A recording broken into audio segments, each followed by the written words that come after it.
A very special good afternoon to all of you present here. We are back with the another chapter of class 7th in which we will going to start power and exponents. So we have covered rational numbers and now it is time to start next chapter which is power and exponent. So कैसे हम लोग इस chapter में basic to high level तक जाएंगे जितना आपके syllabus में है, वो कोशिश पूरी यही करेंगे कि आपको एक एक पॉइंट समझ में आए। पावर्स क्या होते हैं, एक्सपोनेंट्स क्या होते हैं, क्यों इनकी नीड है, कैसे इसके क्वेश्चंस करते हैं, वो सब कुछ आपको सीखने को मिलेगा। तो वीडियो को देखते जाना है और जो भी इम्पोर्टेंट पॉइंट आपको लगे वो आपको अपनी कॉपी में नोट भी करना है। आपको खुद के नोट्स खुद बनाने हैं और वीडियो से देख देख कर जितने भी इम्पोर्टेंट पॉइंट आपको लग रहे हैं वो नोट करते जाइए और अपने नोट्स को प्रिपेयर करिए। ठीक, तो पावर्स एंड एक्सपोनेंट्स में अगर हम लोग आएँ तो सबसे पहले पावर एंड एक्सपोनेंट्स की नीड क्यों है, क्या कॉन्सेप्ट है, सब सीखेंगे। ठीक, तो सेशन को स्टार्ट करते हैं।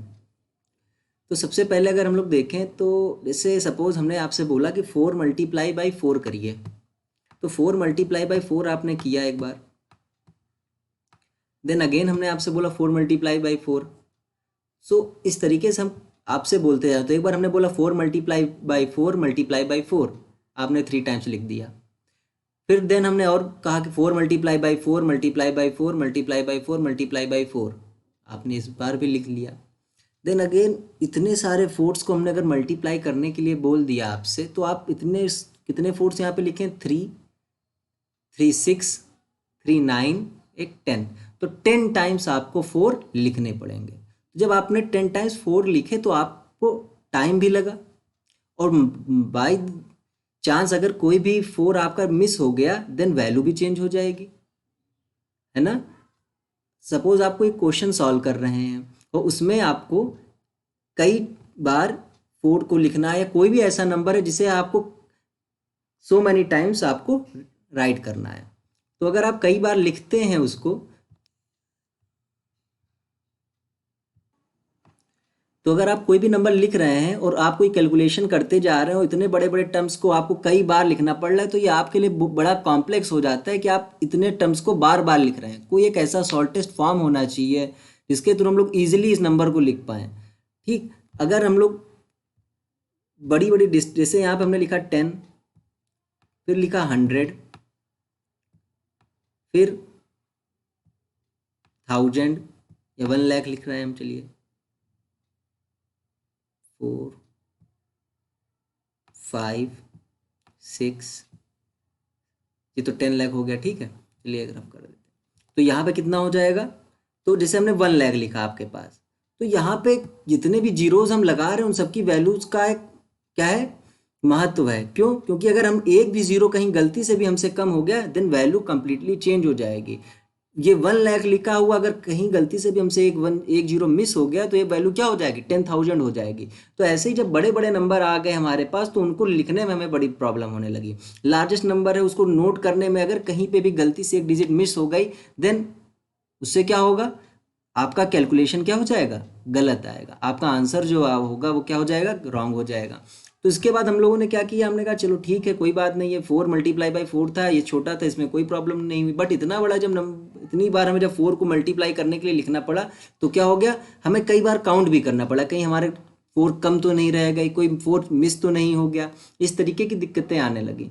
तो इनके लिए क्या सोल्यूशन है, सोल्यूशन ये है कि एक्सपोनेंशियल फॉर्म में अगर आप इनको लिख दें तो ये आपके लिए इजी होगा। तो एक्सपोनेंशियल फॉर्म क्या होता है देखेंगे, बट एक और एग्जांपल के थ्रू समझते हैं कि क्यों ज़रूरत पड़ रही है आखिरकार हमें एक्सपोनेंशियल फॉर्म की, ऐसे इनमें इस तरीके से लिखने में क्या प्रॉब्लम है वो भी देखते हैं। तो जैसे लेट से एक हमने एक आपके लिए प्राइम फैक्टराइजेशन के लिए क्वेश्चन दे रखा है 512 को, और इसको प्राइम फैक्टराइजेशन मेथड से हम लोग सॉल्व करेंगे। तो चलिए सॉल्व करते हैं। ठीक, तो अगर हम इसको सिंप्लीफाई कर रहे हैं तो ये कितना आ जाएगा, 2 टाइम्स जाएगा, पहले 2 से सिंप्लीफाई करेंगे तो ये कितना आ जाएगा, 2 5 6। अगेन अगर इसको हम लोग सिंप्लीफाई करें तो कितना आएगा, 2 से अगर इसको करें तो 2 1 जा 2 और 2 2 जा 4, अगर इसको करें तो क्या आएगा, 2 1 जा 2 ये 2 2 ज़ा 4 एंड 2 8 ज़ा 16। ओके, देन अगेन अगर हम लोग करें तो 2 6 ज़ा 12, 2 4 ज़ा 8। अगर फर्दर मूव करें तो टू से अगर इसको कैंसिल करेंगे तो भी देखिए टू से ये कैंसिल होता जा रहा है, तो जब तक ये टू से कैंसिल होगा हम इसको कैंसिल करते रहेंगे, तो ये 32 आ गया।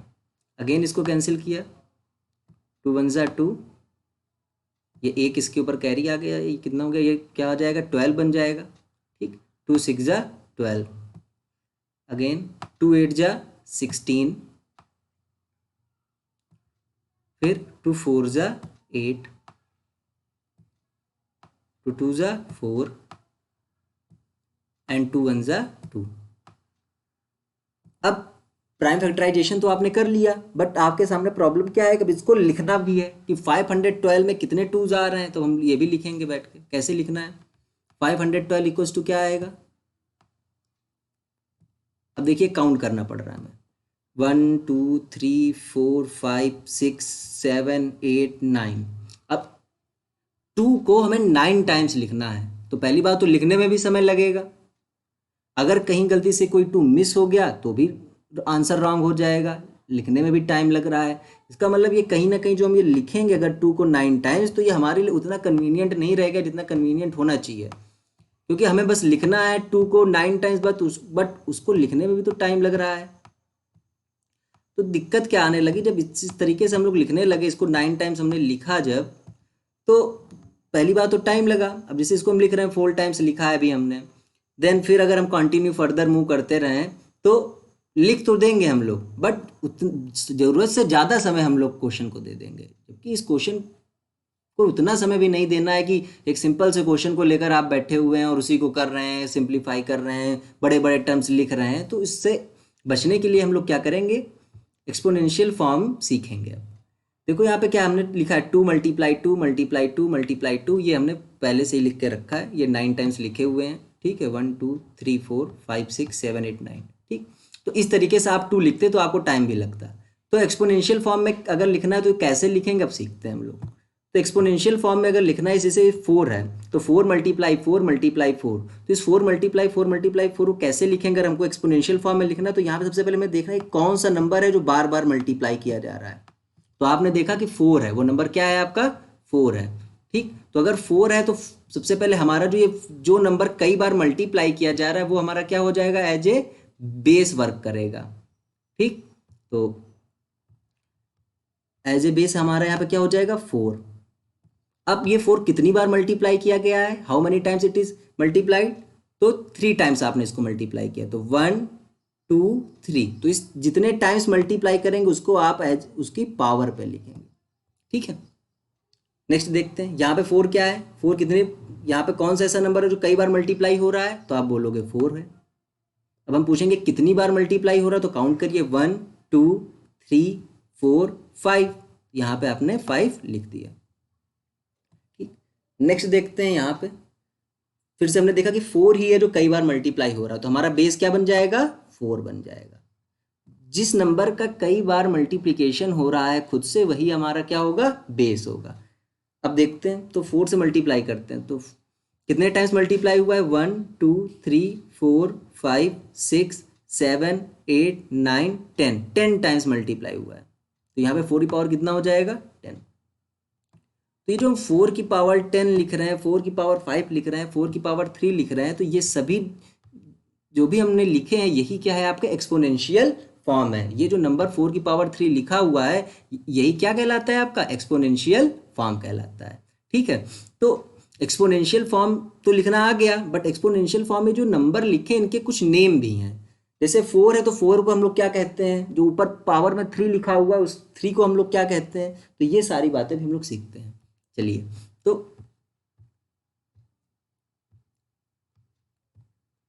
हमने लिखा सपोज 4 की पावर 3,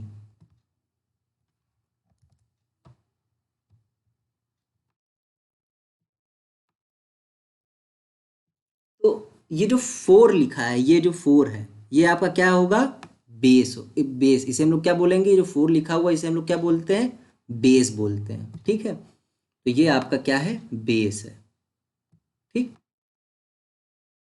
और जो ये ऊपर लिखा हुआ है 4 के ऊपर सबस्क्रिप्ट में, इसे क्या बोलते हैं हम लोग? एक्सपोनेंट। एक्सपोनेंट, ठीक है। तो बेस किसे बोलते हैं और एक्सपोनेंट किसे बोलते हैं, समझ में आ गया होगा। बेस उसे बोलते हैं ऐसा नंबर जिसका कई बार मल्टीप्लाई होना है, उसी नंबर को हम लोग क्या बोलते हैं? बेस बोलते हैं, ठीक है। यहाँ पे लिखा है हमने, देखिए बेस क्या होता है? द नंबर और वेरिएबल, सॉरी यहाँ पे गलत हो गया, यहाँ पे वेट, और होगा, ठीक। तो ये और कर लीजिए। तो नंबर और variable that is being multiplied repeatedly. Repeatedly मतलब क्या हो गया कि जिसको हम लोग को कई बार मल्टीप्लाई करना है, तो उसे ही उस नंबर, वो नंबर हमारा क्या बनता है? बेस बनता है। जैसे यहाँ पे हमने देखा एग्जांपल, तो 4 को कई बार मल्टीप्लाई करना था, तो 4 हमारा क्या बन गया? बेस बन गया। और उसके ऊपर जो ये लगा हुआ है, ये जो आपने 3 लिखा हुआ है, ये क्या है? आपका एक्सपोनेंट होता है। और इस कंप्लीट को, 4 की पावर 3 को हम लोग क्या बोलते हैं? पावर बोलते हैं, ठीक है। तो एक्सपोनेंट किसे कहते हैं, बेस किसे कहते हैं, पावर किसे कहते हैं, हम लोग समझ चुके हैं। एक और एग्जांपल लेते हैं जो हम लोगों ने यहाँ पे लिखा था। यहाँ पे 2 को हम लोगों ने 9 टाइम्स मल्टीप्लाई किया है, तो इसको हम लोग क्या लिखेंगे? 2 टू दी पावर 9। यहाँ पे अगर बेस की बात की जाए तो बेस क्या है आपका? 2 है। एक्सपोनेंट क्या है आपका? 9 है। और इस पूरे कंप्लीट को क्या बोलेंगे हम लोग? पावर बोलेंगे, ठीक है। तो ये क्या हो गया? आपका बेस है, ये आपका एक्सपोनेंट, और ये आपका पावर है, कंप्लीट, ठीक। अच्छा, इसको पढ़ेंगे कैसे? 2 raise to the power 9। 2 raise to the power 9। इसी तरीके से इसको क्या पढ़ेंगे? 4 raise to the power 3, 4 raise to the power 5, 4 raise to the power 10। Okay, चलिए। तो अगर एक्सपोनेंट की डिफिनेशन देखें हम लोग, तो एक्सपोनेंट की डिफिनेशन क्या होगी? The value that specifies how many times the base will be multiplied by itself. Exponent वो नंबर होता है जिससे हमें यह पता चलता है कि बेस को कितनी बार मल्टीप्लाई करना है। समझ गए बात को? जैसे यहाँ पे 4 की पावर, एक्सपोनेंट यहाँ पे क्या है? 3 है। इसका मतलब हमें क्या समझ में आया कि 4 को हमें 3 टाइम्स मल्टीप्लाई करना है, ठीक है। तो देखो, आपको दोनों तरीके से आना चाहिए। अगर हम 4 को 3 टाइम्स मल्टीप्लाई करके दे, अगर हम ये इस फॉर्म में दे रहे हैं आपको नंबर, अगर हम नंबर आपको इस फॉर्म में दे रहे हैं, तो आप इसको इस फॉर्म में लिख लीजिए। अगर हम नंबर आपको इस फॉर्म में दे रहे हैं, अगर हम नंबर आपको इस फॉर्म में दे रहे हैं, तो आप इसको इस फॉर्म में भी लिख लीजिए, कन्वर्ट कर पाए, ठीक है। चलिए और देखते हैं क्या एग्जाम्पल है। तो जैसे मान लो हमने लिखा आपके सामने 6 टू द पावर 4। तो 6 टू दी पावर 4 का मतलब क्या हो गया? बेस यहाँ पे हमारा क्या है? 6 है। और एक्सपोनेंट हमें क्या बताता है कि इस बेस को कितनी बार मल्टीप्लाई करना है। तो बेस को हमें कितनी बार मल्टीप्लाई करना है? यहाँ पे 4 टाइम्स। तो 6 × 6 × 6 multiply by 6 and multiply by 6, ठीक है। तो ये 4 टाइम्स हमें मल्टीप्लाई करना था। चलिए, यहाँ पे बेस क्या है? 6 है। एक्सपोनेंट क्या है आपका? 4 है, ठीक। चलिए आगे मूव करते हैं हम लोग। एक्सपोनेंट एंड पावर बेस की डिफिनेशन भी हमने बता दी। एक्सपोनेंट क्या होता है? The value that specifies how many times the base will be multiply by itself. कितनी बार बेस को खुद से मल्टीप्लाई करना है, वही नंबर क्या बताता है आपका? क्या होता है? वो एक्सपोनेंट होता है। और सेम उसी तरीके से अगर बेस की बात करें, तो द नंबर और variable that is being multiplied repeatedly in the expanded form, कि कौन सा ऐसा नंबर है जिसको कई बार हम मल्टीप्लाई कर रहे हैं, वही नंबर हमारा क्या हो जाता है? बेस बन जाता है, ठीक। चलिए अब आगे मूव करते हैं। सपोज हमें लेना है बेस एक्सपोनेंशियल फॉर्म में कन्वर्ट करना है किसको? 81 एक नंबर हमने लिया और इसको एक्सपोनेंशियल फॉर्म में कन्वर्ट करना है। तो कैसे करेंगे हम लोग? पहले 81 के क्या कर लेंगे हम लोग? प्राइम फैक्टराइजेशन कर लेंगे 81 का। तो 81 किससे कैन सिंप्लीफाई हो जाएगा? 3 से। तो क्या आएगा? 3 3 जा कितने टाइम्स जाएगा? 3 2 जा 6। यहाँ पे क्या हो गया? 21। तो 3 7 जा 21। अगेन इसको अगर 3 से सिंप्लीफाई करेंगे तो कितना आ जाएगा? 3 9 जा 27। अगेन इसको अगर 3 से सिंप्लीफाई करेंगे तो 3 3 जा 9। फिर ये 3 से सिंप्लीफाई करेंगे तो 3 1 जा 3। ओके, तो यहाँ पे 81 को हम लोग क्या लिख सकते हैं? अब अभी हम आपको समझाने के लिए इस 3 को हम 4 टाइम्स लिख रहे हैं, बट आप लोग डायरेक्ट लिखना सीख लीजिए। कैसे करना है? पहले तो 3 यहाँ पर लिखा हमने, चलिए 3 × 3, मल्टीप्लाई 3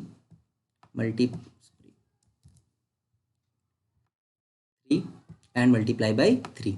तो यहाँ पे बेस क्या है आपका, कौन सा ऐसा नंबर है जो कई बार मल्टीप्लाई किया जा रहा है, 3 है, 3 को कई बार हम लोग मल्टीप्लाई कर रहे हैं। तो क्या लिखा है यहाँ पे, बेस क्या हो गया आपका, 3 हो गया। एक्सपोनेंट क्या होता है, कितनी बार मल्टीप्लाई किया आपने, हाउ मैनी टाइम्स। तो 4 बार आपने किया, कितने टाइम्स किया है, 4 टाइम्स। तो 1 2 3 4, तो यहाँ पे इसकी पावर एक्सपोनेंट क्या आ जाएगा, एक्सपोनेंट की वैल्यू क्या आ जाएगी, 4। बेस 3 एंड एक्सपोनेंट क्या हो गया आपका, 4 हो गया। ठीक है, चलिए आगे बढ़ते हैं अब हम लोग।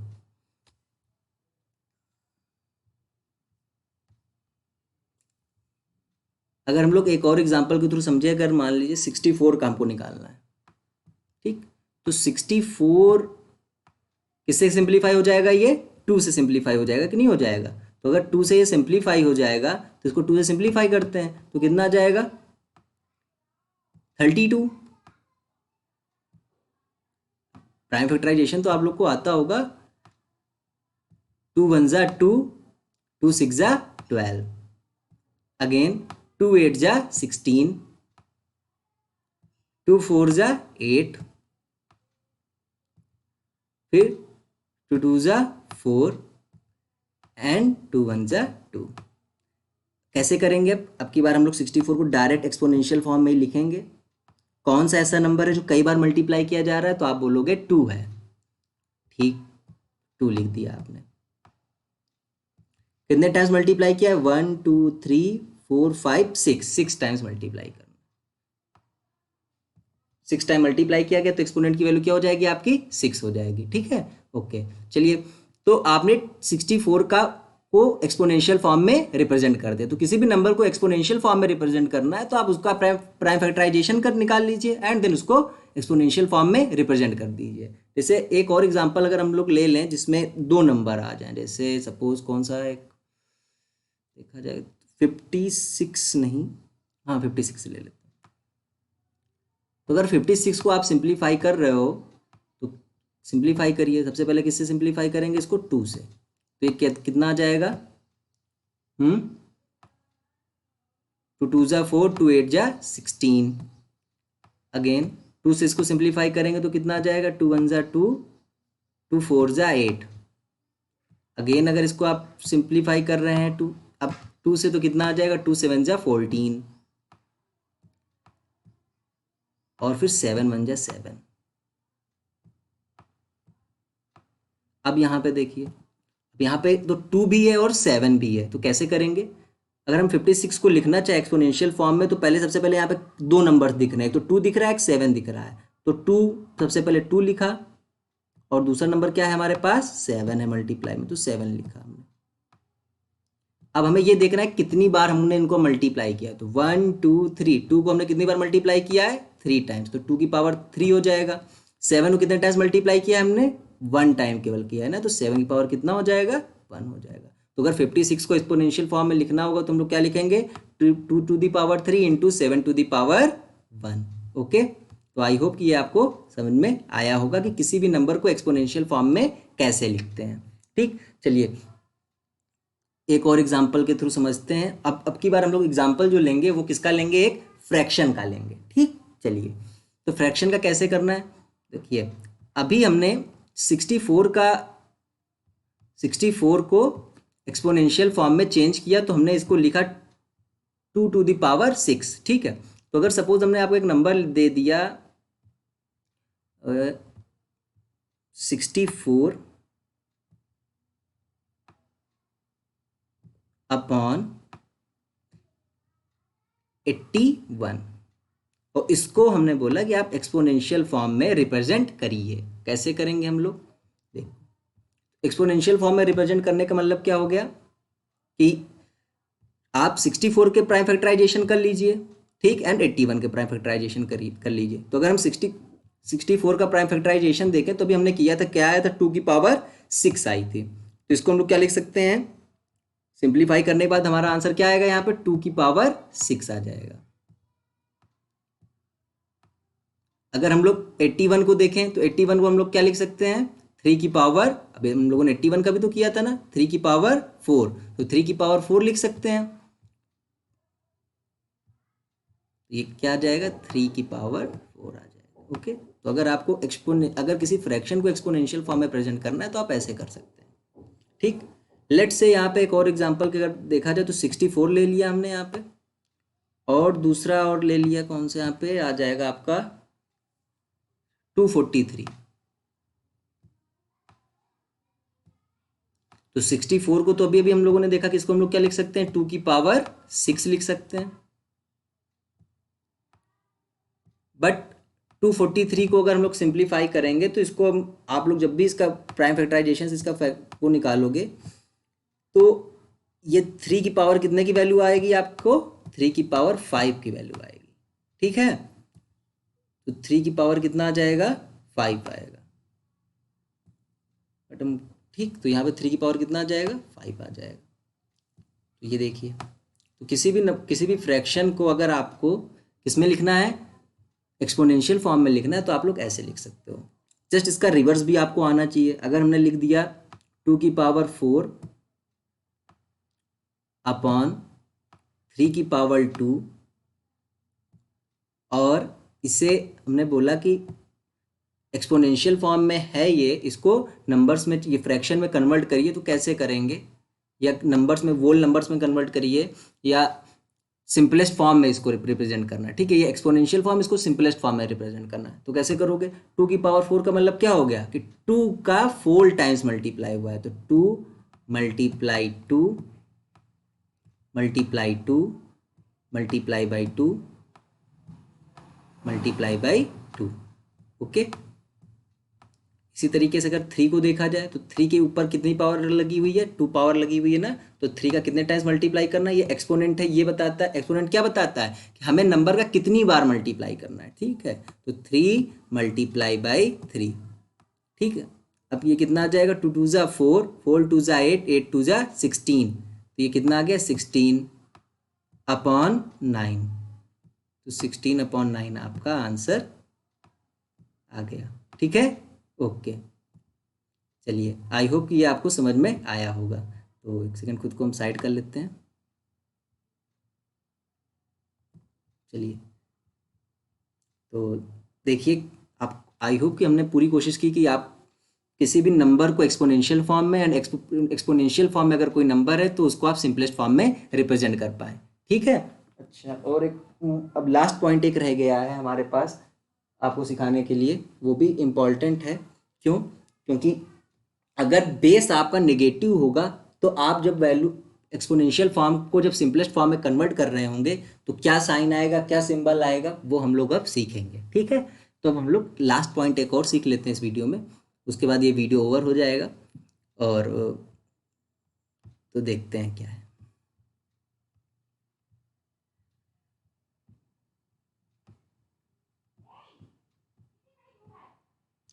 देखो, अगर कोई भी नंबर है, ठीक, बट इसके पहले आपको यहाँ पे कुछ हम एग्जाम्पल समझाते हैं, तभी आपको समझ में आएगा। क्योंकि चलिए यहाँ पे देखते हैं।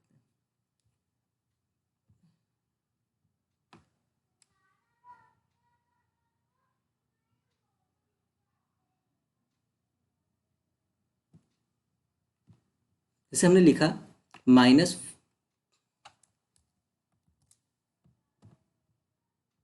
-3 रेज टू द पावर 2, -3 की पावर 2। तो यहाँ पे आप लोग देख रहे हो कि बेस क्या है, यहाँ पे आपकी बार नेगेटिव नंबर है ना, नेगेटिव इंटीजर है। ठीक, तो कैसे इसको लिखेंगे भाई, हम इसका क्या मतलब हुआ, बेस को कितनी बार मल्टीप्लाई करना है, 2 टाइम्स, तो -3 को 2 टाइम्स हमें मल्टीप्लाई करना है। ठीक, तो -3 को अगर आप 2 टाइम्स मल्टीप्लाई कर रहे हो तो क्या आ जाएगा, -3 multiply by -3।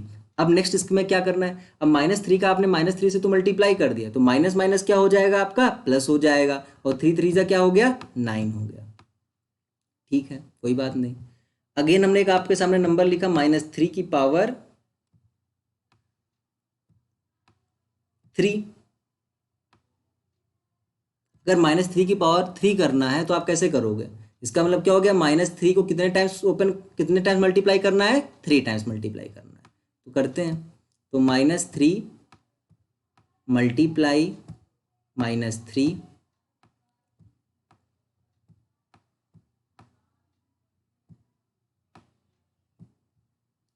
Multiply by -3। Okay,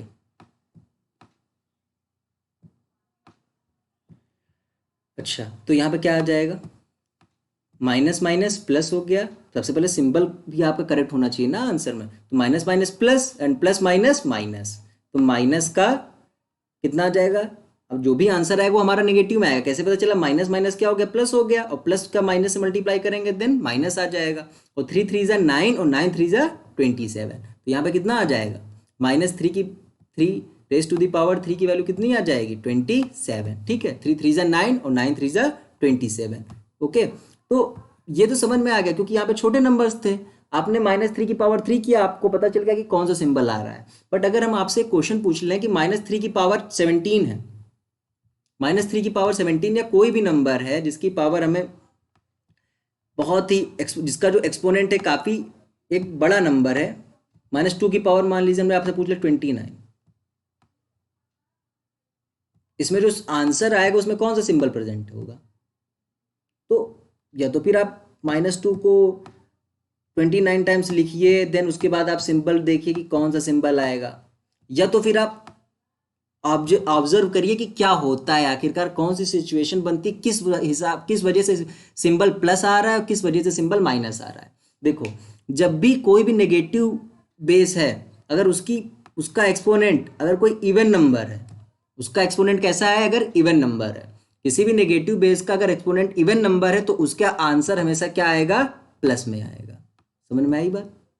next देखते हैं, अगर किसी भी बेस का एक्सपोनेंट अगर ऑड नंबर है देन उसका आंसर हमेशा क्या आएगा, नेगेटिव आएगा। समझ गए बात को।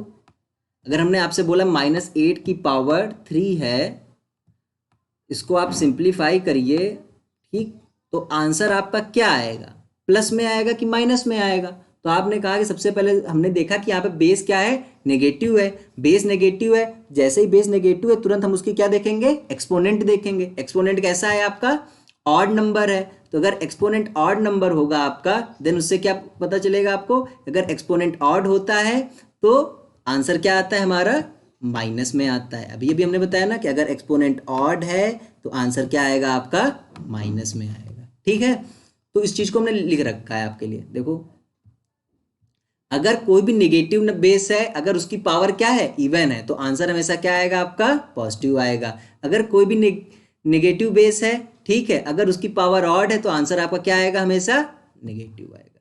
Even, positive, odd, negative. ठीक है, तो इस वीडियो में केवल इतना ही है। ठीक, आई होप कि आप इस वीडियो को देखने के बाद एक्सरसाइज 1 और 2 कर पाएंगे इस चैप्टर की। और कोई भी डाउट होगा तो भी हम लोग क्या नाम है मिलते हैं नेक्स्ट सेशन में। और आपके जो भी डाउट है इस क्वेश्चन में, इस वीडियो में सॉरी, उसको आप नोट कर लीजिए और फिर कमेंट बॉक्स में आप पूछिएगा। ठीक, thank you. And one more thing, thanks for watching, please like, share and subscribe the channel.